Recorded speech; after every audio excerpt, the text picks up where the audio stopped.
Vamos a, vamos a dar inicio. Muy buenas noches, estimados participantes. Les doy una cálida bienvenida a Beloyer. Soy Amileta Mayo y hoy tengo el placer de presentarles la tercera sesión del Diplomado de Derecho Corporativo con el tema Constitución y Registro de Sociedades, y para ello contamos con la participación del distinguido doctor José Antón González, quien es abogado por la Universidad de Lima con estudios de maestría en Propiedad Intelectual y Derecho de la Competencia en la Pontificia Universidad Católica del Perú. Además, ha realizado estudios de posgrado en sociedades mercantiles, gobierno corporativo y cambios de control en la Universidad de Castilla-La Mancha, Toledo, España. Complementando su formación, ha cursado especializaciones en gestión de empresa en la Facultad de Economía de la Universidad Complutense de Madrid, España, en análisis económico del derecho en Harvard Law School, Boston, Massachusetts, y en arbitraje en la Universidad de Lima. Es socio del estudio Tambini y Antón Abogados, Sociedad Civil de Responsabilidad Limitada. Asimismo, se desempeña como consultor en temas corporativos y comerciales en el Centro de Desarrollo Empresarial de COFIDE. En el ámbito académico, es catedrático universitario en la Facultad de Derecho de la Universidad de San Martín, donde dicta cursos de la especialidad civil y corporativa. Muy bien, agradecemos a todos los participantes que nos acompañan tanto desde el aula virtual, en Zoom o a través de nuestras redes sociales por la transmisión en vivo. Les recordamos que pueden realizar sus preguntas en el chat, las cuales podrán ser atendidas por el doctor en el momento que el doctor considere oportuno. Estimado doctor, le damos la más cordial bienvenida y le cedemos el uso de la palabra para que pueda iniciar con su sesión. Muchísimas gracias. Muchísimas gracias. Buenas tardes y con todos y un agradecimiento especial a Bill Lawyer por la invitación para desarrollar este diplomado sobre derecho corporativo. Bueno, el tema que me toca desarrollar es el tema relacionado a la constitución de sociedades. En el Perú, como bien saben ustedes, el porcentaje más alto de empresas que existen pertenecen a los que ustedes seguramente en algún momento han escuchado, son los segmentos de la micro, pequeña y mediana empresa.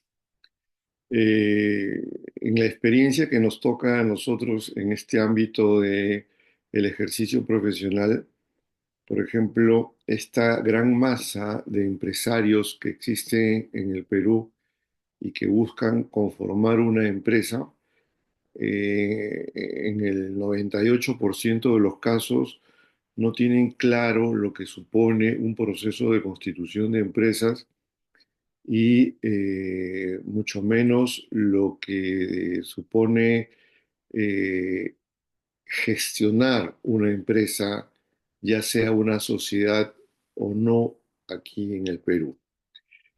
La mayoría de los empresarios que existen en el Perú creen que, por ejemplo, que cuando van a constituir una empresa, van a formar una micro, una pequeña o una mediana empresa. Es decir, vienen y nos consultan y nos dicen que quieren formar una microempresa, una pequeña empresa, una mediana empresa, o también confunden los términos, ¿no? Y nos dicen, quiero formar una pyme, quiero formar una MIPE. Entonces se refieren a estos términos como si fueran tipos empresariales regulados en nuestra legislación cuando no es así. Eh, Estos conceptos de micro, pequeña, mediana empresa, MIPES y pymes son conceptos que, si bien es cierto existen y tienen un desarrollo normativo, eh, la mayoría de los empresarios en el Perú desconoce sus alcances de estos conceptos. Por ejemplo, fíjense, estos conceptos de micro, pequeñas y medianas empresas no son conceptos que existan sin ningún tipo de respaldo normativo. Sí existe un respaldo normativo al respecto.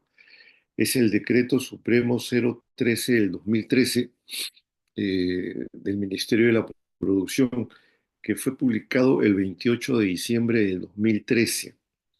Esta norma se denomina el texto único ordenado de la Ley de Impulso al Desarrollo Productivo y al crecimiento empresarial. Si bien es cierto, como ustedes pueden ver, que esta norma fue publicada el año 2013, lo que no deben creer o asumir ustedes es que la legislación sobre micros, pequeñas o medianas empresas recién se gestó en el año 2013. No es así. La normatividad sobre micro, pequeñas o medianas empresas se gestó desde los años 90. Lo que hace esta norma a la que estoy haciendo referencia y muestro en pantalla es básicamente aglutinar en un solo texto normativo a todas las empresas, o mejor dicho, a todas las normas que sobre micros, pequeñas y medianas empresas existían en ese momento. ¿Ok? Por eso es que se llama texto único ordenado de la Ley de Impulso al Desarrollo Productivo y al Crecimiento Empresarial. Y es la norma que de alguna manera nos establece los conceptos de quiénes deben ser consideradas micros, pequeñas o medianas empresas. Fíjense ustedes, esta norma establece los criterios que se utilizan actualmente para ser considerado una microempresa, una pequeña empresa o una mediana empresa.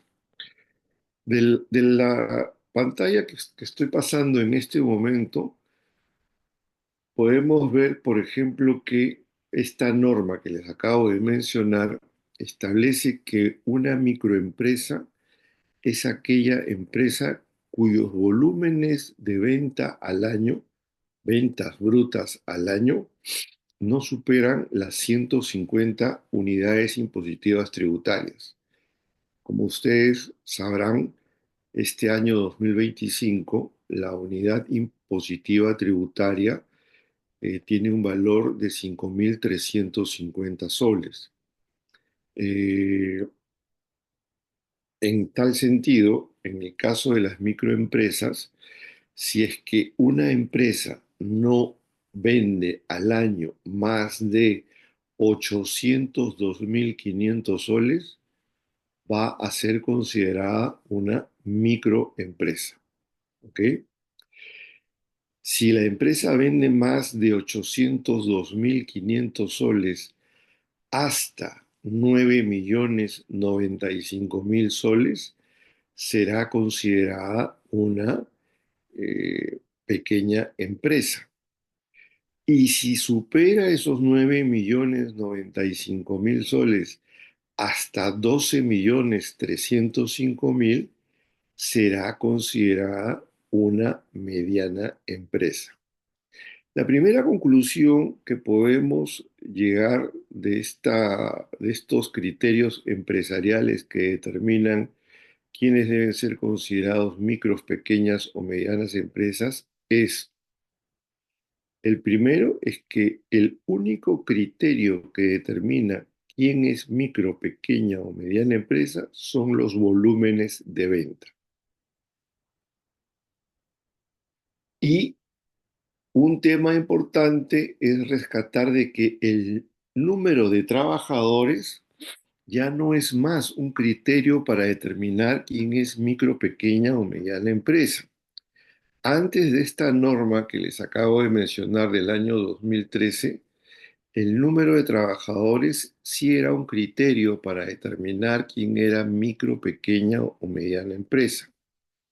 Actualmente, desde el año 2013, el número de trabajadores ya no es más un criterio para determinar quién es micro, pequeña o mediana empresa, sino solamente los volúmenes de venta anuales, ventas brutas anuales. Entonces, esto nos debe llevar a una reflexión. Ustedes saben que la Ley General de Sociedades, que es la Ley 26.887, contempla 7 tipos societarios que seguramente los van a desarrollar en el desarrollo de este diplomado, pero son 7 tipos societarios que contempla la Ley General de Sociedades. En base a la experiencia que tenemos en el ejercicio profesional, podemos concluir que de esas 7 formas societarias que contempla la Ley General de Sociedades, las, las más utilizadas, por no decirle la más utilizada, es la Sociedad Anónima Cerrada, la SAC. Abrumadoramente, yo les podría decir de que las empresas que se conforman como sociedad, un 98% de las empresas que se constituyen como sociedad son sociedades anónimas cerradas y el resto podrían ser unas sociedades de responsabilidad limitada. El otro tipo empresarial que existe, pero que no está bajo el ámbito de la Ley General de Sociedades, es la ley de las empresas individuales de responsabilidad limitada, que está regida por el Decreto Ley 21621, que es una norma bastante antigua, pero a pesar de ello, este tipo empresarial, que es la empresa individual de responsabilidad limitada, tiene plena vigencia en la actualidad. Muchas empresas se constituyen como EIRL. ¿Y por qué les menciono todo esto? Les menciono todo esto para que ustedes sepan que sea cual fuera el tipo de empresa que se forme, ya sea que se trate de algún tipo societario o de una empresa individual de responsabilidad limitada, si es que estas empresas que se han formado no superan los volúmenes de venta que ustedes tienen en pantalla, serán considerados, según corresponda, una micro, una pequeña o una mediana empresa. Puedo ser una sociedad anónima, pero si mi sociedad anónima no vende más de 802.500 soles al año, seré considerado una microempresa. ¿Ok? Entonces, el ser micro, pequeña o mediana empresa no depende del tipo empresarial, sino que depende solamente de los volúmenes de venta, que es lo que determina esta norma. Este es el sustento legal de lo que se conoce como las micro, las pequeñas, las medianas empresas, ¿no? Ahora, es importante también saber cuál es la importancia que tiene esta norma, ¿no? O sea, mejor dicho, nos preguntamos y decimos, ¿por qué existe una norma que eh, nos dice, tú vas a ser microempresa, tú vas a ser pequeña empresa o tú vas a ser mediana empresa? ¿Cuál es el sentido? ¿Cuál es la razón? ¿Cuál es la lógica que exista una empresa que establezca estos parámetros? Fíjense, esta norma, este decreto supremo 013 del 2013, que yo les he mencionado, es una norma que tiene un texto bastante extenso en el cual existe mucha literatura con muchas muy buenas intenciones de apoyo a estos segmentos de micro, pequeña y mediana empresa. Sin embargo, hay un capítulo en esta norma que siempre sugiero a todos los que me escuchan revisar, es el capítulo relacionado al tema laboral. Y esto lo traigo a colación por lo siguiente. En el Perú, cuando las empresas se constituyen, llegan un momento en el que deben contratar a sus trabajadores. Y la lógica es que estas empresas que se están formando contraten a sus trabajadores formalmente, es decir, que puedan tenerlos en planilla y que puedan cumplir con los beneficios laborales que la ley establece.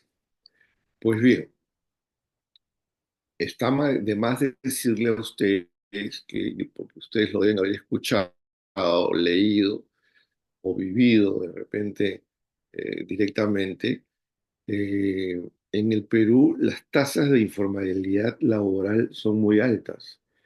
Las tasas de informalidad laboral son muy altas. ¿Por qué?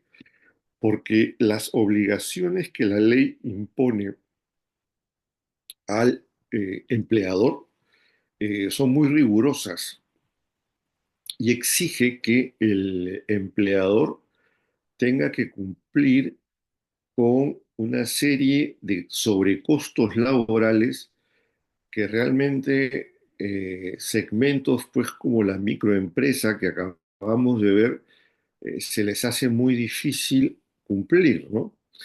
Un ejemplo, si yo constituyo una empresa y utilizo el régimen común de contratación de trabajadores, yo a ese trabajador debo reconocerle, aparte del sueldo mínimo, que en la actualidad, si no me equivoco, es algo de 1.150 soles. Nadie debe ganar menos del sueldo mínimo. Aparte, el empleador tiene que pagar salud al trabajador. O sea, eso sale del bolsillo del empleador, que es el 9% de la remuneración del empleador. Hay que pagar la compensación por tiempo de servicios, la CTS, que es un sueldo al año. Hay que pagar las gratificaciones en julio y en diciembre, que también son un sueldo al año. Y hay que pagar también las vacaciones, que es un sueldo al año, una vez que el trabajador haya cumplido un año efectivo de trabajo. Entonces, como pueden darse cuenta, pues, imagínense un emprendedor que recién está empezando su negocio, que quiere contratar formalmente a sus trabajadores, que quiere tenerlos en planilla, pues va a tener que asumir todos estos sobrecostos laborales que encarecen la contratación del trabajador en aproximadamente un 42%, ¿no? Entonces, frente a este esquema, que es el régimen común de contratación de trabajadores, esta ley que les he mencionado, que es el Decreto Supremo 013 del 2013, eh, incorpora dentro de su texto único ordenado un régimen laboral especial para la contratación de trabajadores. Ojo, que es un régimen laboral especial que ya tiene una vigencia de 20 años, ¿ah? No es que este régimen laboral especial al cual voy a hacer mención se haya creado el año 2013. Como les dije, el año 2013 lo que se hizo fue consolidar en un texto único ordenado toda la normatividad que sobre micros y pequeñas empresas existía desde los años 90. Y desde, ya les digo, desde hace 20 años ya existía este régimen laboral especial y sigue existiendo. Fíjense, este régimen laboral especial eh, favorece mucho a los segmentos específicamente de las micros y las pequeñas empresas, o sea, aquellas empresas que no venden más de 800.000 soles al año o que no venden más de 9 millones al año, ¿no? Por ejemplo, en el caso específico de las microempresas, el sueldo mínimo se tiene que pagar de todas maneras, eso es ineludible, tiene que pagarse de todas maneras el sueldo mínimo. Pero este régimen permite a aquellas empresas que se hayan acogido a este régimen laboral especial, permite que eh, no se pague, o mejor dicho, no se tenga la obligación de pagar salud. O sea, yo en este régimen, el empresario no está obligado a pagar salud. Ese 9% que les mencioné hace un instante, no está obligado a pagarlo el empleador. Lo único que obliga esta norma es que el empleador tiene que reconocer el SIS, que es el Sistema Integral de Salud. Bueno, el Sistema Integral de Salud es un sistema de salud que tiene un costo de alrededor entre 16 y 20 soles por trabajador, para que vean ustedes la diferencia abismal en costos que tiene frente a salud. O sea, si yo tuviera a mi trabajador en salud con un sueldo mínimo, yo tendría que pagar el 9% de salud, que son alrededor de 100 soles por trabajador, todos los meses. Si yo lo tuviera a mi trabajador en el régimen laboral especial para la microempresa, puedo decidir no pagarle esa salud, sino solamente pagarle el sistema integral de salud, y ahí estoy pagando solamente entre 16 y 20 soles, con lo cual ya hay una reducción considerable en los sobrecostos laborales que tendría que asumir un empleador. En este régimen laboral especial, por ejemplo, no está obligado el empleador a pagar compensación por tiempo de servicios. No se paga compensación por tiempo de servicios. Tampoco se paga gratificaciones ni en julio ni en diciembre. No hay obligación de pagar CTS, no hay obligación de pagar gratificaciones ni en julio ni en diciembre. Y el periodo vacacional se reduce a la mitad, no a 30 días, sino a 15 días. Entonces, fíjense ustedes, existiendo este régimen laboral especial desde hace más de 20 años, los índices de informalidad laboral no se han reducido. Y no se han reducido básicamente por la falta de conocimiento de los empresarios y los operadores en asesorías empresariales respecto a la existencia de este régimen laboral especial. Este régimen laboral especial, eh, como les dije, tiene 20 años de antigüedad, pero nadie lo difunde. Obviamente porque el Estado no lo difunde porque no le genera réditos políticos, pero sin embargo no lo deroga, ni lo piensa derogar. O sea, por ejemplo, ha caído la ley esta de la contratación de los pulpines que en algún momento se dio, pero esta norma sigue vigente, como ya les digo, más de 20 años, ¿no?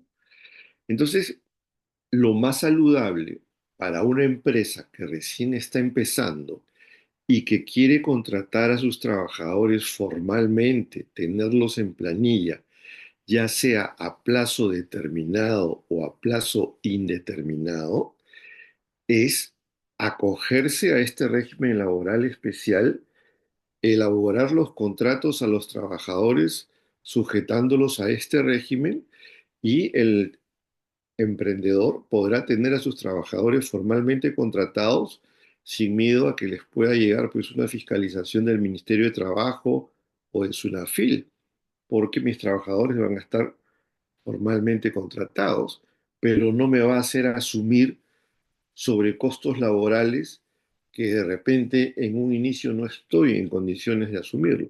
Esta fue la finalidad por la cual se creó esta norma, ¿no? Eh, lo que sí debo, ustedes que son la mayoría, están involucrados en el mundo del derecho, lo que sí debo incidir en este punto es que lo peor que puede hacer un asesor en materia laboral para empresas que recién se están constituyendo es decirles lo que he visto mucho en la realidad, consejos que dan abogados que desconocen de las normas o contadores que también desconocen de estas normas, es que a veces sugieren a sus clientes y les dicen, no, no contrates a tus trabajadores en planilla, sino que diles que saquen su RUC y que todos los meses tú les vas a enviar, ellos te van a emitir un recibo por honorarios profesionales. Ese es un consejo fatal para un emprendedor, ¿no? Decirle al emprendedor que va a tener un trabajador, decirle, no lo contrates mediante planilla, sino que dile que te emita recibos por honorarios profesionales, es el peor consejo que un asesor puede darle a su cliente, pues. ¿Y ello por qué? Porque ustedes tienen que tener claro que el esquema de los recibos por honorarios profesionales solamente puede utilizarse cuando voy a contratar a una persona que no tiene una relación de subordinación con el empleador. Cuando esa persona no tiene la obligación de cumplir con un horario de trabajo, cuando esa persona no tiene ni siquiera la obligación de ir al centro de labores o realizar teletrabajo. Solo en esos casos yo podría contratar mediante recibo por honorarios profesionales, es decir, siempre que no haya una relación de subordinación, de que no haya obligación de cumplir con un horario de trabajo o que no haya obligación de asistir a un centro de labores ni realizar teletrabajo. ¿Qué ocurre si yo contrato mediante recibo por honorarios profesionales a una persona que sí va a cumplir un horario de trabajo, que sí está en relación de subordinación y que sí tiene que asistir al centro de labores todos los días?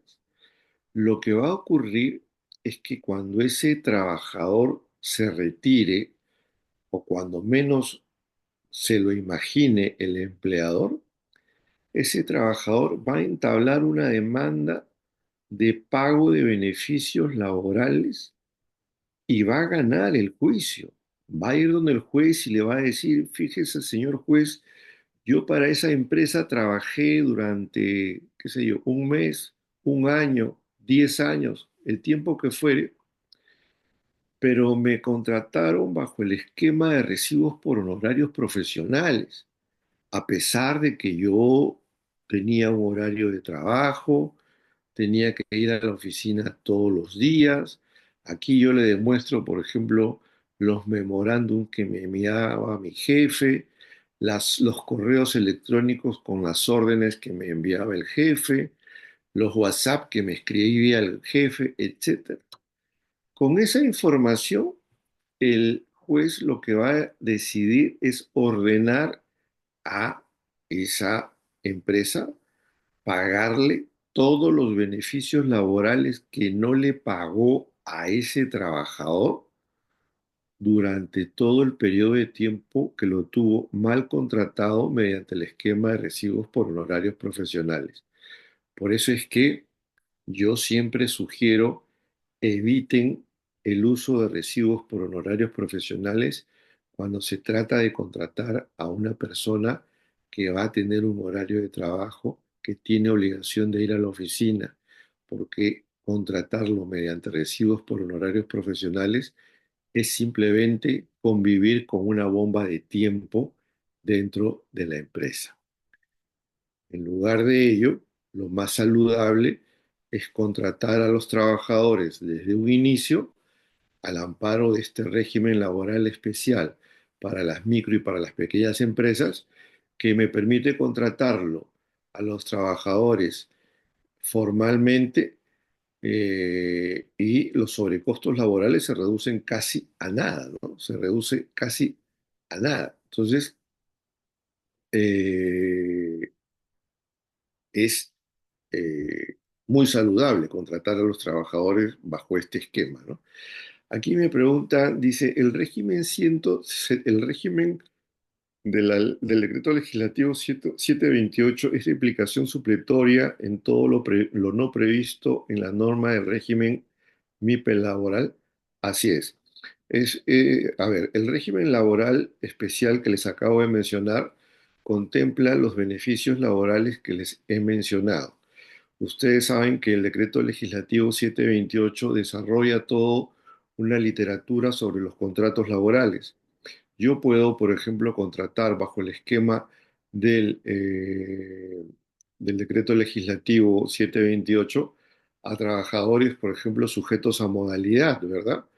Eh, Puedo contratar a trabajadores sujetos a modalidad, pero también los puedo tener en el régimen laboral especial de la microempresa. Es decir, yo puedo contratar a mis trabajadores en el régimen laboral para la microempresa y celebrarles contratos sujetos a modalidad. No hay ningún inconveniente. Es posible hacerlo. No hay ninguna restricción. Aquí preguntan, ¿y cuál es el procedimiento para acogerse a este régimen? Es muy buena pregunta. El, Las empresas que quieran acogerse al régimen laboral especial para la contratación de trabajadores deben registrarse previamente en el registro de micros y pequeñas empresas, que es el REMIPE.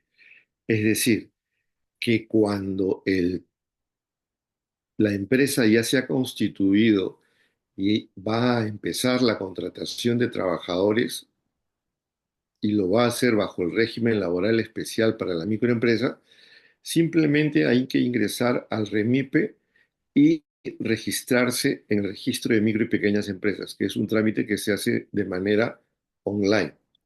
Una vez hecho este registro, ya se puede empezar a contratar a los trabajadores bajo ese esquema.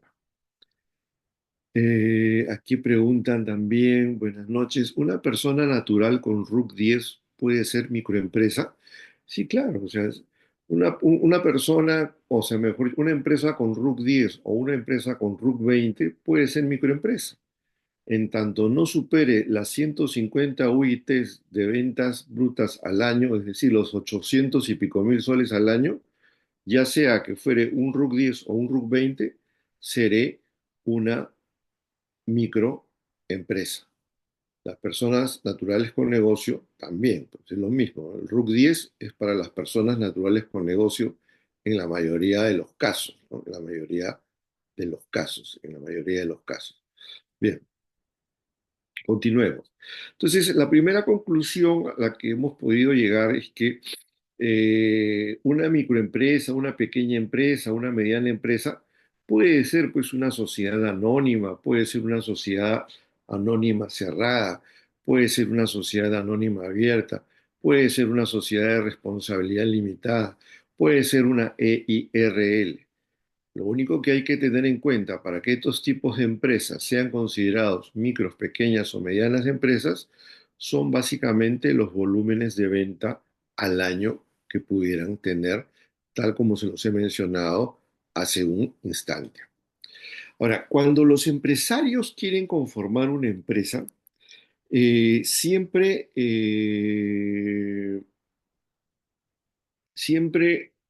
tienen inquietudes que son naturales, ¿no? Siempre el empresario nos pregunta cuál es el mejor tipo de empresa, ¿no?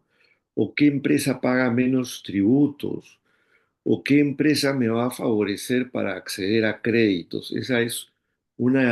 Son preguntas que los emprendedores, los empresarios tienen siempre en mente, ¿no?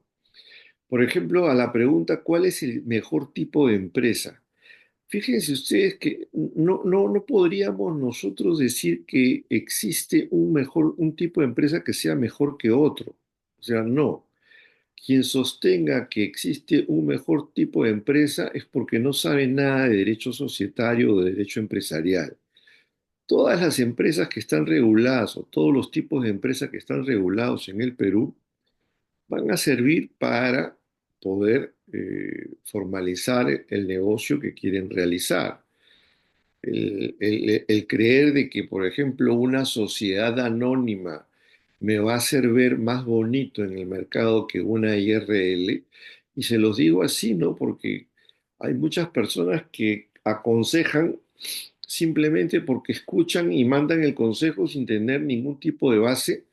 Y si no, no te formes como IRL, mejor fórmate como sociedad, porque así vas a ser mejor visto en el mercado.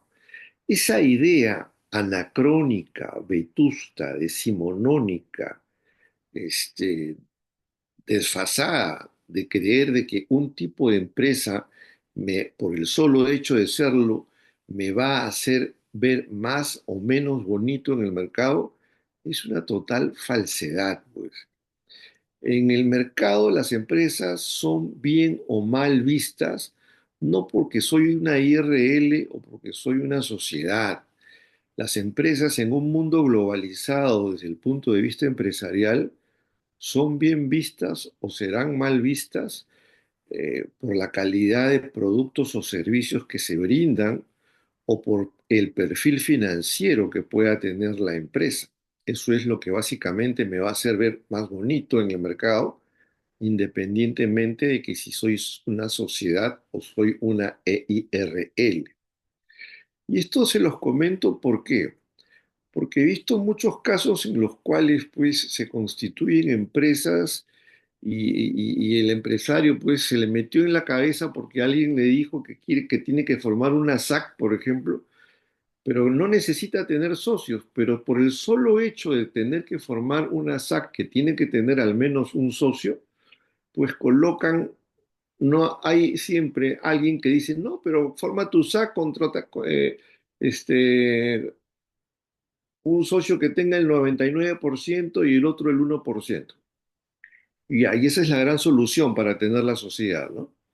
Fíjense lo que les voy a decir yo ahora. Si yo soy un empresario que tengo necesidad de tener socios, que tengo la necesidad de involucrarme con otra u otras personas para captar capital y poder iniciar mi negocio y con quienes estoy dispuesto a distribuirme las utilidades, en ese caso se justifica formar una sociedad. Pero si yo soy un empresario que no necesito de tener socios, que yo tengo el capital y que no me quiero involucrar con nadie, lo que debería formar esta persona es una empresa individual de responsabilidad limitada. Porque el hecho de formar una sociedad 99-1 ya supone que yo tengo dentro de la empresa otra persona, que puede ser de repente muy amigo, muy pariente, muy lo que quieran ustedes de cercanía, pero que de todas maneras va a ser una piedra en el zapato, porque yo voy a tener que rendirle cuentas, va a tener derecho a percibir utilidades y lo voy a tener ahí, pues. Entonces debe formarse una sociedad cuando realmente se necesita formar una sociedad. Si no se necesita formar una sociedad, se forma una IRL. No hay ningún inconveniente. Si más adelante, pues, esa IRL existe alguien que esté interesado en invertir en esa IRL, lo único que se hace es una transformación de empresa. Esa EIRL se transforma en una sociedad y punto. No hay ningún inconveniente.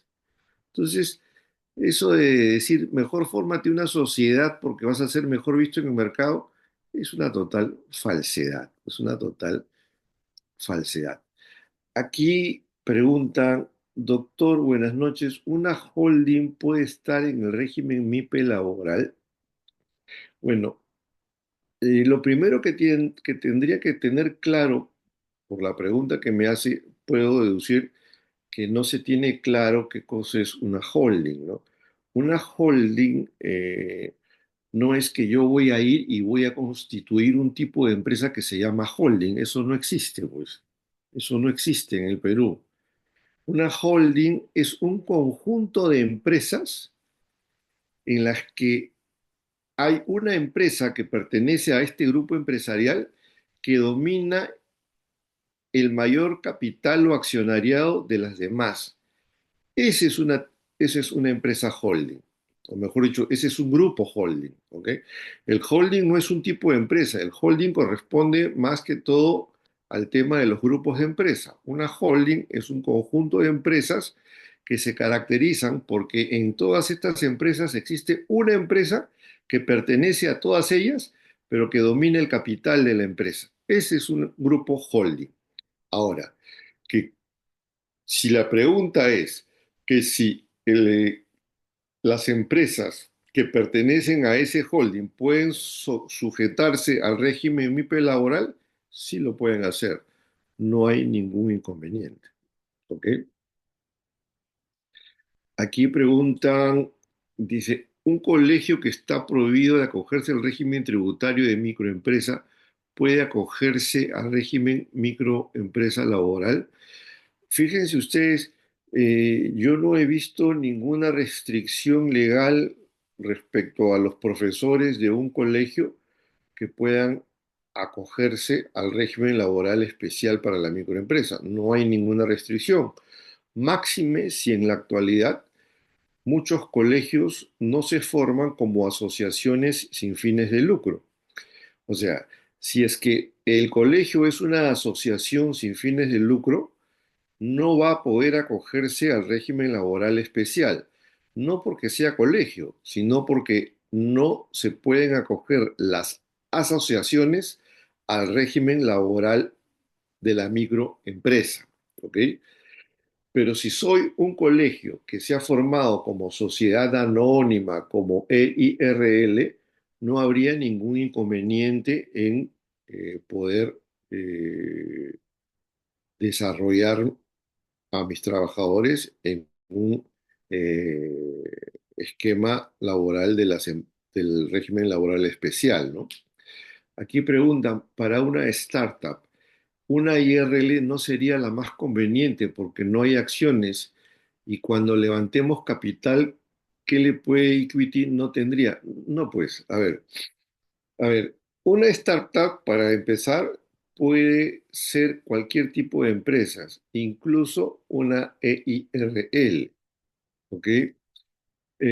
Los startups son básicamente ideas de negocio que son presentadas al mercado y que, ¿qué pasa si yo tengo una startup pues, y lo suelto al mercado y soy una IRL y de pronto me aparecen este, 100 personas que quieren involucrarse en mi startup? Lo único que hago es transformarme a una sociedad.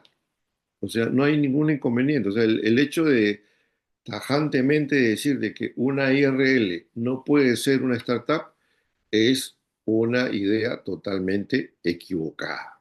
¿Ok?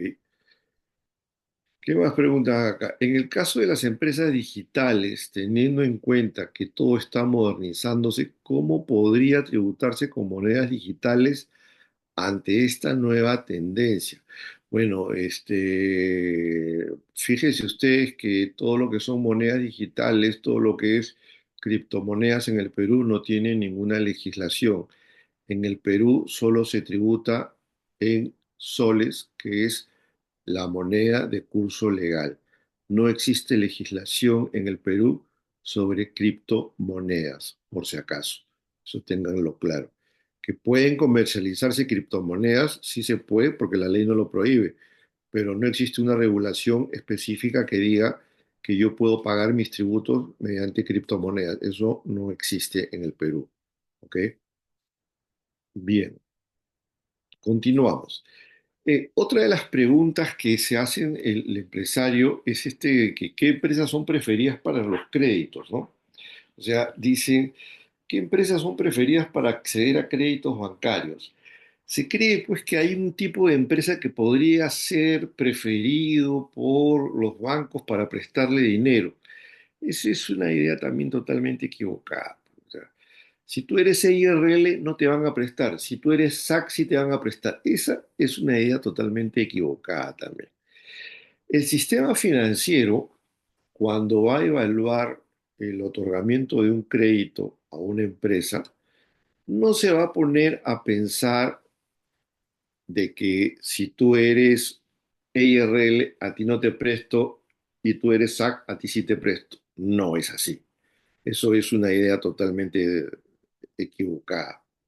El sistema financiero lo que evalúa cuando se va a realizar la evaluación para conceder un crédito, lo que se evalúa es un concepto que ustedes tienen que tener claro y que para mí es el concepto que define a lo que es una empresa.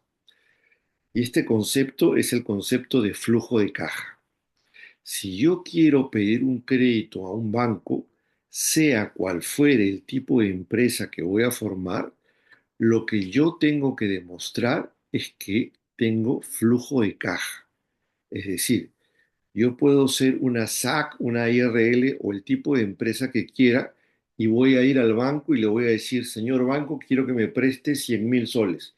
El banco me va a mirar, así sea una IRL o así sea una sociedad, y me va a decir, muy bien, por favor, quiero tu flujo de caja sustentado para poder ver la capacidad de pago que tienes. ¿Un flujo de caja qué cosa es? Un flujo de caja es el conjunto de ingresos y el conjunto de egresos que una empresa tiene en un periodo de tiempo determinado. ¿Ok? La diferencia entre los ingresos y egresos que pueda tener esa empresa va a hacer que eh, el banco determine si tengo o no capacidad de pago. Lo cierto es que si no tengo flujo de caja no me van a prestar dinero. O sea, el banco no me va a mirar y me va a decir, tú eres IRL, tú eres SAC, te voy a prestar a ti porque eres SAC y a ti no porque IRL. Imagínense que frente a un banco se presenta una IRL y una SAC a pedirle 100.000 soles cada uno. El flujo de caja de la IRL es espectacularmente bueno. Es más, tiene una diferencia entre ingresos y egresos de 1 millón de soles. Y la SAC presenta su flujo de caja y tiene una diferencia de ingresos y egresos de 5.000 soles. ¿A quién le prestarían ustedes si fuera el banco? Obviamente a la IRL porque tiene mejor flujo de caja. O sea, eso puede ocurrir. Y como que ocurre, ¿no? Hay muchas IRLs en el mercado que tienen mucho mejor flujo de caja que cualquier sociedad, ¿no? Eso es muy, muy común. O sea, Eh, aquí pregunta, dice, en el caso de ciudadanos extranjeros que desean formar una SAC o IRL en el Perú, ¿qué se requeriría o hay alguna limitante con respecto a ellos? No, en el Perú los extranjeros pueden constituir una SAC, pueden tener el mayor accionariado en la SAC o pueden ser el dueño de una IRL, por ejemplo. No hay ningún inconveniente, no hay ninguna restricción. Y es mejor aún cuando este extranjero tiene carnet de extranjería, va a poder comportarse como un peruano.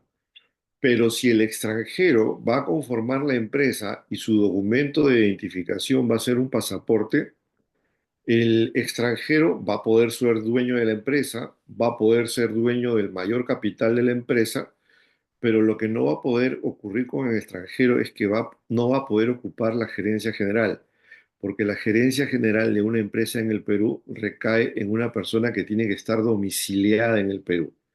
Entonces, un extranjero con carnet de extranjería sí podría ser gerente general, pero un extranjero con pasaporte no.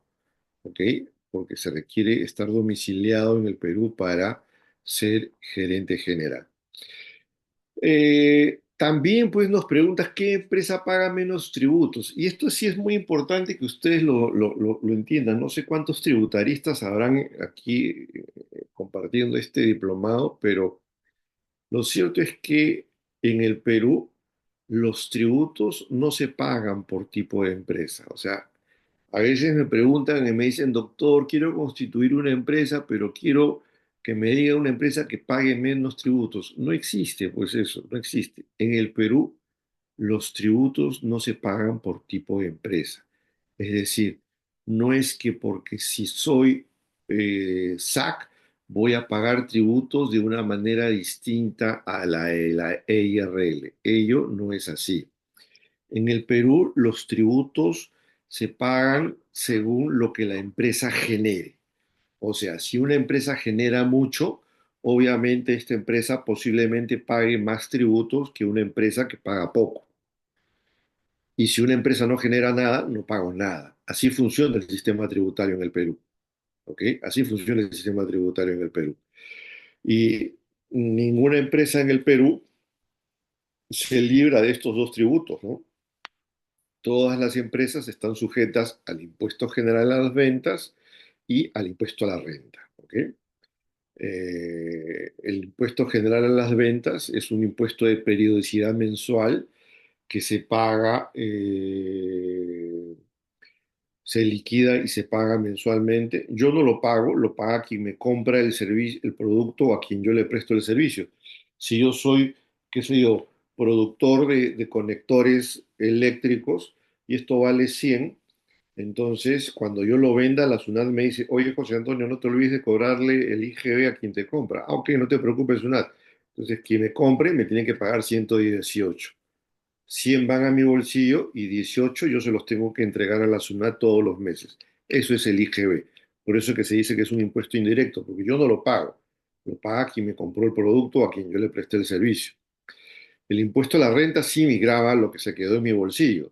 O sea, si yo recibí 118, como les dije hace un instante, 18 se los entrego a la SUNAT por concepto de IGB y el impuesto a la renta va a recaer sobre esos 100 que quedaron en mi bolsillo. ¿Y cómo se va a pagar el impuesto a la renta en el Perú? Se va a pagar según el régimen tributario que se haya adoptado, pues, ¿no? Existen tres regímenes tributarios, que son el régimen general, el régimen especial y el régimen MIPE tributario, ¿no? Actualmente, los regímenes tributarios para efectos del impuesto a la renta más utilizados son el régimen especial y el régimen MIPE tributario, los más recomendables para iniciar un negocio, ¿no? ¿Por qué? Porque tienen tasas de impuestos más manejables que las del régimen general, ¿ok? Bien, cuando se va a formar una empresa, se puede formar pues una empresa como persona natural con negocio que va a tener de todas maneras el llamado RUC 10 o se va a formar una empresa pues como persona jurídica, ¿no? Una sociedad anónima cerrada, una sociedad de responsabilidad limitada, una empresa individual de responsabilidad limitada, por ejemplo, ¿no? Este tipo de empresas que se van a formar como persona jurídica siempre van a tener RUC 20. La diferencia entre trabajar con RUC 10 y trabajar con RUC 20 radica básicamente en la responsabilidad que se asume en el riesgo del negocio. Si yo tengo RUC 10 y me va mal en el negocio, los acreedores van a poder embargarme todos mis bienes personales, porque la responsabilidad con RUC 10 es ilimitada. En cambio, si yo voy a formar una empresa con RUC 20, sociedad anónima cerrada o lo que fuere, pues son empresas de responsabilidad limitada. En esos casos, el único patrimonio que se va a involucrar en el riesgo del negocio es el patrimonio de la empresa, no el patrimonio personal de los socios. ¿Ok? Aquí me preguntan, en el caso de dinero aportado mediante aporte bancario en la constitución de una SAC o IRL posterior a su inscripción en SUNAR, ¿ese dinero puede ser utilizado para gastos de la empresa o no se podría? A ver, esto me trae a colación un concepto que es eh, que se los voy a explicar en un instante, ¿ya? Permítame un instante antes de explicarles esta pregunta que es muy interesante. Me preguntan acá, ¿cuál es su opinión sobre la sociedad unipersonal? Bueno, la sociedad unipersonal no existe en el Perú, está en el proyecto de ley de la nueva Ley General de Sociedades, pero no existe en el Perú, existe en otros países, pero no sé si vaya a entrar en funcionamiento, ¿no? Eh, en otros países sí existe, yo creo que sí podría ser una alternativa, pero si va a existir la sociedad unipersonal, lo que va a desaparecer seguramente es la empresa individual de responsabilidad, eh, la IRL, ¿no? Pero por el momento no existe en el Perú la sociedad unipersonal, que es una alternativa, sí es una alternativa. ¿Por qué, por qué es recomendable que algunas empresas mineras se formalicen como SRL? Dependería de ser minería a gran escala o pequeña o mediana. En ninguna. Simplemente una empresa minera puede ser una sociedad de responsabilidad limitada o puede ser una sociedad anónima. Lo que pasa es que existe una sociedad minera de responsabilidad limitada, que es un tipo de empresa que está regulado en la ley de minería, pero nada opta, y porque se lo digo, porque yo he formado cientos de empresas mineras que no lo han hecho como sociedad minera de responsabilidad limitada, porque las sociedades mineras de responsabilidad limitada son empresas que están creadas por ley y entonces generalmente se generan cuando tengo una concesión minera, ¿ok?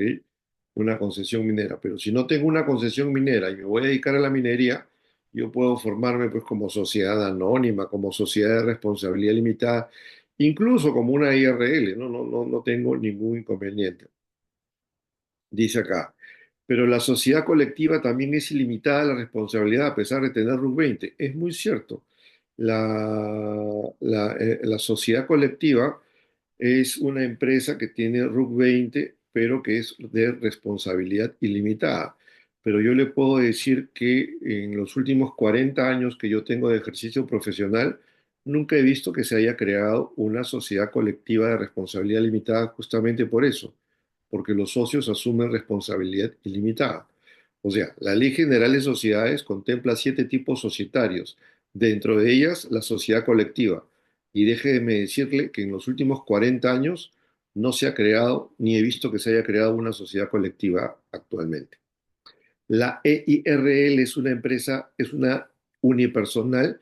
No, la EIRL no es una empresa unipersonal. La empresa unipersonal es aquella que tiene RUC 10. La EIRL es una empresa que está conformada por una sola persona, pero que va a tener RUC 20, por si acaso. ¿Ok? Bien. Entonces, aquí había una pregunta que me habían hecho que sí era muy interesante, este tema del capital social, ¿no? O sea, de que si puedo utilizarlo o no puedo utilizarlo, que si yo constituyo mi empresa y después tengo dinero y si lo puedo gastar o no. Esto es muy importante que lo tengan claro porque esto casi nadie lo tiene claro. ¿Qué ocurre? Cuando se va a constituir una empresa, sea cual fuere el tipo de empresa que se va a conformar, se tiene que aportar un capital a la empresa. La regla general en el Perú es que no existe un monto mínimo ni un monto máximo para la conformación del capital de una empresa. Lo que está en general de sociedades es que el aporte de capital puede ser mediante dinero en efectivo o puede ser mediante bienes no dinerarios, ¿ok? En el caso de los aportes en efectivo, establece que se puede constituir una empresa mediante aportes en efectivo, pero si el aporte en efectivo por persona no supera los 5.300 soles, no hay necesidad de bancarizar el aporte durante el proceso de constitución de la empresa. Simplemente se hace una declaración jurada. Si es que el aporte superara esos 5.300 soles por persona, en ese caso sí se va a tener que bancarizar obligatoriamente el aporte.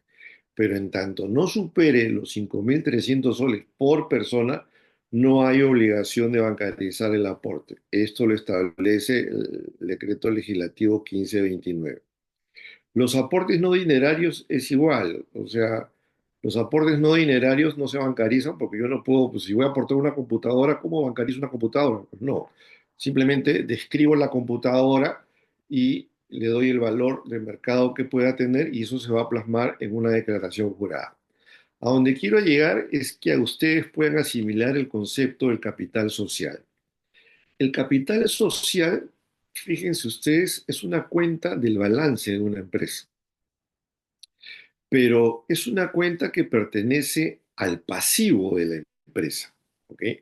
Muchos podrían creer que el capital pertenece al activo de la empresa, pero no es así, pertenece al pasivo de la empresa. ¿Por qué?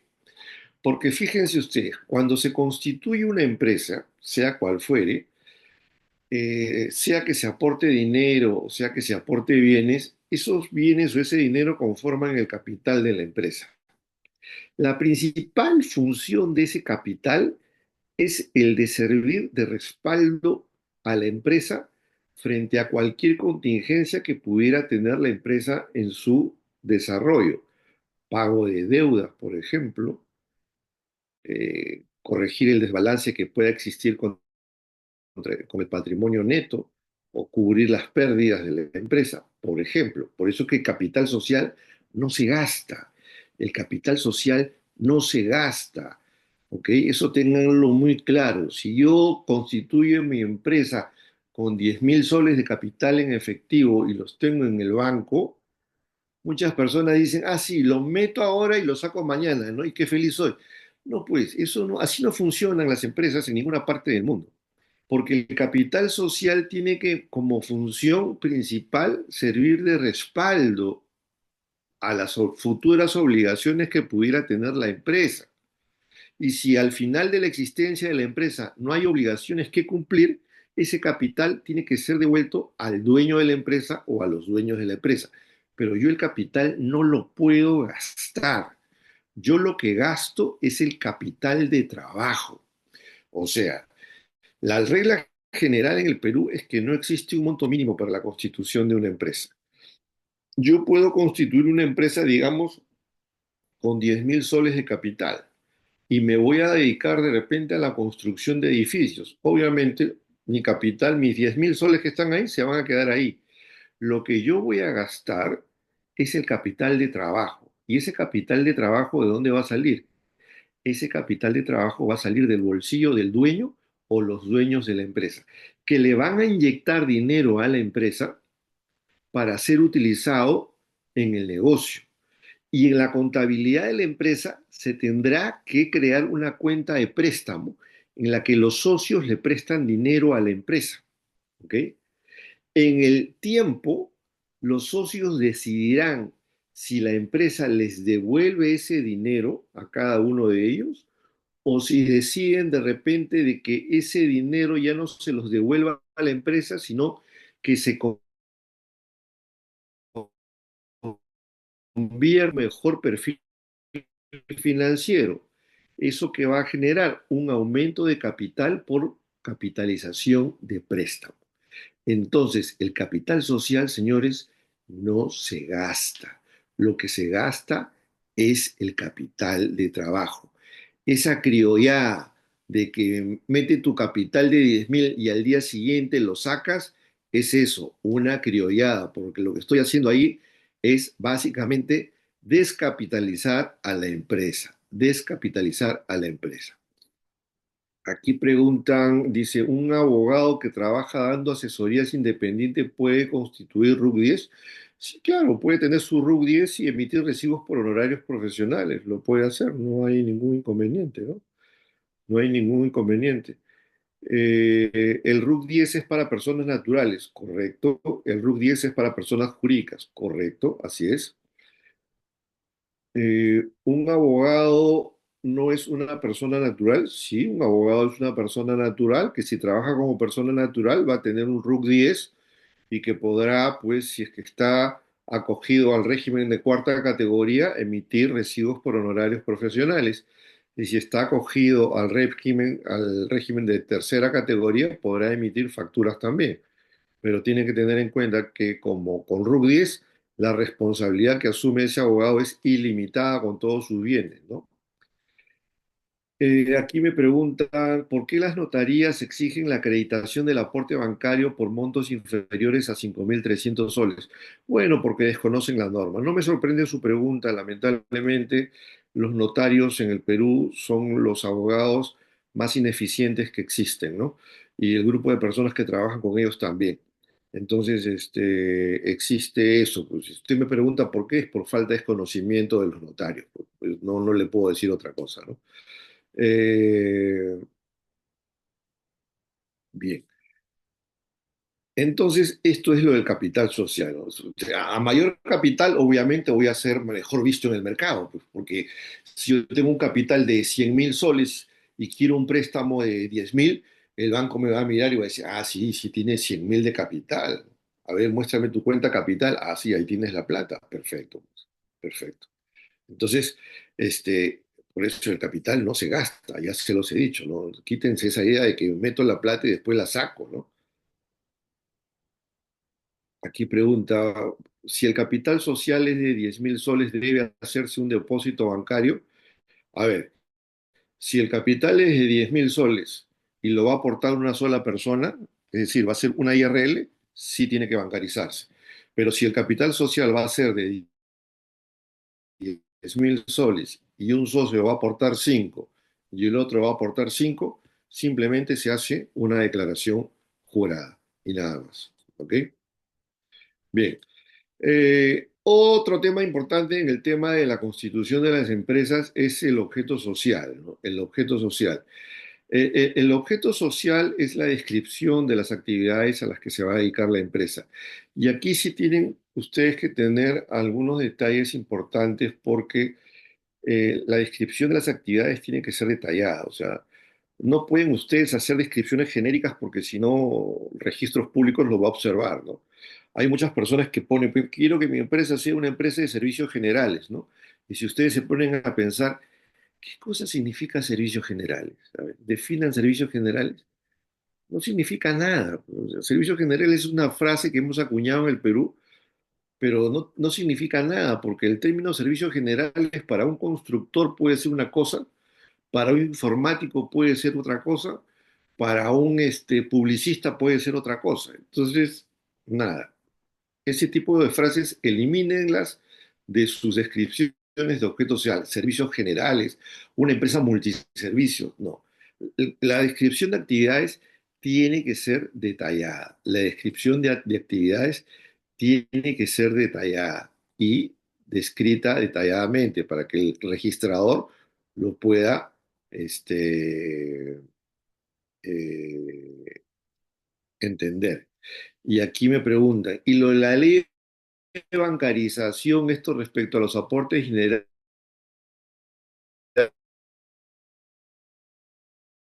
1529, la que les he dicho, ¿cierto? Que establece que las transacciones mayores a 2.000 soles tienen que ser bancarizadas. Pero si ustedes leen con el cuidado que un abogado diligente lee una norma y que no lo tienen los notarios que me están confirmando, van a leer ustedes que dice que no es obligatorio bancarizar el aporte cuando se trata de aportes de capital social si este no supera una UIT. ¿Ok? Entonces, lean la norma en su conjunto y no lean la norma que todo el mundo lee y se queda ahí. Lean la norma en su conjunto. ¿Ok? Acá dice, doctor, en el acta de constitución de la sociedad se puede incluir diferentes objetos sociales, pero claro, detalladamente cada uno, aunque estos objetos sociales eh, sean distintos entre sí o se debe guardar similitud. Fíjese, al respecto debo decirle que no existe ninguna norma que me diga que yo me puedo dedicar pues al negocio de venta de sándwich y de repente que me puedo dedicar también al negocio de crematorio. No existe ninguna norma que me diga que yo pueda dedicarme a esas actividades. Lo único que tienen que tener ustedes es la imagen que van a vender en el mercado, ¿no? O sea, que imagínense pues que su cliente que quiere comprarle sándwich de pronto ve que también se dedica pues al negocio de crematorios o cirugía plástica, ¿no?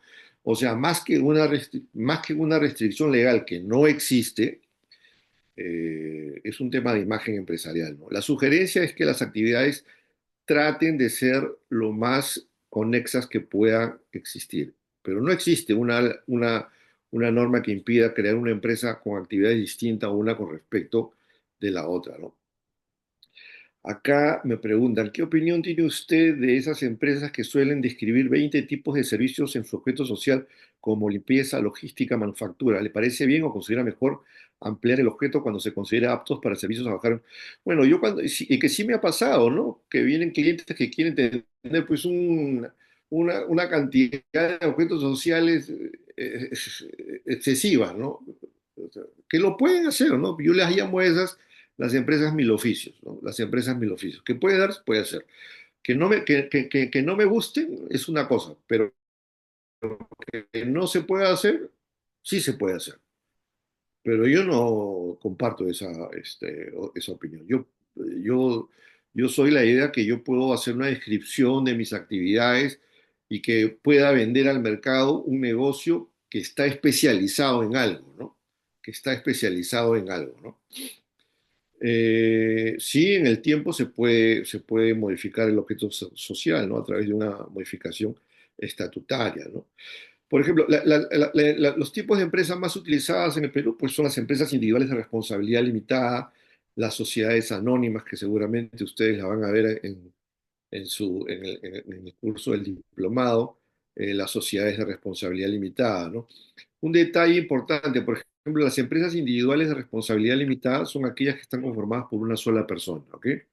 Es una sola persona la dueña del negocio, va a tener RUC 20, está conformado por un titular y el gerente, que generalmente son la misma persona, pero que puede dedicarse a todo lo que quiera.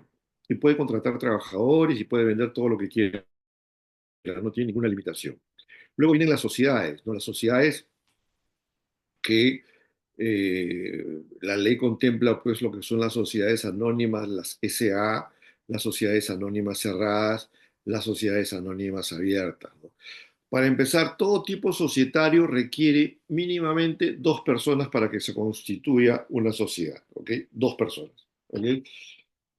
Una sociedad anónima, la SA, es aquella que se constituye como mínimo con dos personas y puede llegar a tener como máximo 749 socios, porque a partir de 750 la ley dice que tiene que ser una sociedad anónima abierta. La sociedad anónima tradicional, la SA, tiene una estructura societaria que está conformada, que lo van a ver ustedes en el diplomado, por una junta general de accionistas, un directorio y una gerencia general. Es obligatorio tener esa estructura: junta general de accionistas, directorio y gerencia general. La sociedad anónima cerrada se constituye como mínimo con dos personas y puede llegar a tener como máximo 20 socios, ¿ok? No vayan a creer que lo cerrado de la sociedad anónima es que porque una vez constituida ya no pueden ingresar más socios. Eso es falso, ¿no? Puede suceder que una sociedad anónima cerrada está conformada por dos personas, pues podrían involucrar a la empresa 18 personas más. Lo que no puede ocurrir es que supere las 20 personas, ¿no? La sociedad anónima cerrada también tiene una estructura orgánica parecida a las, o igual a la de la sociedad anónima, ¿no? Junta general de accionistas, directorio y gerencia, con la diferencia en que la sociedad anónima cerrada sí necesita, o mejor dicho, puede prescindir del directorio, ¿ok? Y tiene sentido, ¿no? Porque ¿qué sentido tiene que una empresa que se conforma, como sucede en el Perú, con dos o tres personas tengan directorio? Que no tiene ningún sentido. El directorio se justifica cuando la junta de accionistas delega en el directorio el manejo de la empresa. Pero si la junta de accionistas van a ser los mismos del directorio, o sea, ¿qué delegación va a haber ahí, no? Por eso es que se creó la sociedad anónima cerrada con la posibilidad de prescindir del directorio, porque no tiene sentido para una empresa de dos o tres personas tener un directorio, ¿no? Las sociedades anónimas abiertas tienen la misma estructura: junta general de accionistas, directorio y gerencia general obligatoriamente. Eso es obligatoriamente. Y las sociedades anónimas abiertas se constituyen también como mínimo con dos personas, pero a diferencia de las sociedades anónimas cerradas y las sociedades anónimas, las sociedades anónimas abiertas están obligadas a registrar sus acciones en el registro de mercado de valores, situación que no es obligatorio para las SA ni menos para las sociedades anónimas cerradas. Sí, seguramente que mucha gente se ha quedado sorprendida cuando yo he dicho que una sociedad anónima abierta puede constituirse con dos personas. Sí lo puede hacer. He constituido muchísimas sociedades anónimas abiertas con dos personas. Lo pueden hacer. Lo que sí tienen que tener claro es que tienen que registrar sus acciones en el registro de mercado de valores, ¿ok? A ver, aquí hay algunas preguntitas eh, sobre las empresas, ya sea IRL, SRL o SA. ¿Están facultadas para importar, exportar o tienen alguna limitante en ese aspecto? Ninguna limitante, señor. Cualquier empresa en el Perú puede importar o puede exportar. No hay ninguna limitación. Soy estudiante de Derecho, pero a su vez tengo un emprendimiento, pero por mi inexperiencia no realicé una buena minuta. ¿Es posible mejorarlo con el tiempo a medida que voy estudiando, me direcciono mejor? Claro, lo pueden hacer todos los cambios. Yo cuando empecé la charla del día de hoy, en mi hoja de vida les dijeron que yo pertenezco a, mejor yo soy el CEO de constituyetuempresa.com. O sea, eh, por ejemplo, un instante, doctor, si quiero destituir a un gerente en una SAC o una IRL, ¿cuál es el procedimiento? Bueno, si en una SAC se tiene que adoptar el acuerdo de socios para destituir al gerente. Y en una IRL, el titular puede destituir al gerente, pues, o sea, es a través de una modificación de una revocación de facultades. Yo cuando inicié la charla, yo pertenezco a constituyetuempresa.com, ¿no? O sea, yo pertenezco a mi empresa, lo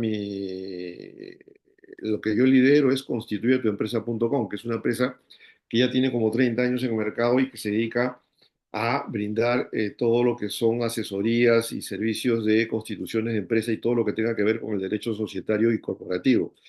Entonces, si ustedes, pues, lo que está ocurriendo con constituyetuempresa.com, gracias a la especialización que hemos ganado en el mercado, es que muchos estudios de abogados, muchos estudios contables intermedian sus clientes con nosotros, ¿no? O sea, contratan nuestros servicios, nosotros les hacemos el trabajo a los abogados, a los contadores y ellos se los mandan a sus clientes, ¿no? Nosotros no tenemos contacto en ningún momento con los clientes de los abogados o contadores que nos contratan. Solamente tenemos contacto con ellos, con los contadores o con los abogados que nos contratan. Eso hace que tengamos un flujo de empresas que se especialicen o que tengan un proceso de constitución de empresas que sea bastante eficiente, ¿no? Un proceso de constitución de empresas actualmente no debe demorar más de 10 días, ¿no? Es lo que demora el proceso. Yo les recomiendo, y si quieren contactarme, me van a ubicar, ahí tienen mi correo electrónico en pantalla, visiten constituyetuempresa.com. Ahí van a encontrar muchísimo material de lo que hemos conversado el día de hoy y ahí están todos mis contactos también para que me puedan ubicar si es que ustedes lo necesitan. Aquí me preguntan si una SAC está conformada por personas naturales y jurídicas, el representante de unas personas jurídicas puede ser parte del directorio en calidad de tercero y no de representante, si es posible. El directorio puede estar conformado por quien ustedes quieran. Eh, Aquí me están llamando la atención. Dice, doctor, escapando un poco, no, escapando un poco del tema, ¿usted cree que en la SAC existen límites en la autonomía privada de los socios mayoritarios para excluir a los socios minoritarios? No, es una idea que no tiene ningún sentido, ¿no? O sea, una SAC puede tener socios mayoritarios y una SAC puede tener socios minoritarios, así como puede suceder que existan SACs que tienen todo el tema, la misma cantidad de acciones, ¿no? La exclusión de socios se va a dar en cualquier tipo de sociedad, cuando exista dentro de los estatutos causales de exclusión de socios. Yo no puedo excluir a un socio si no existen causales de exclusión de socios. Ahora, yo puedo diluir a socios si es que tengo el control mayoritario de las acciones, como por ejemplo el 60 o el 65% de las acciones que me permita pues tomar la decisión de un aumento de capital y que el socio minoritario no pueda participar en ese aumento de capital.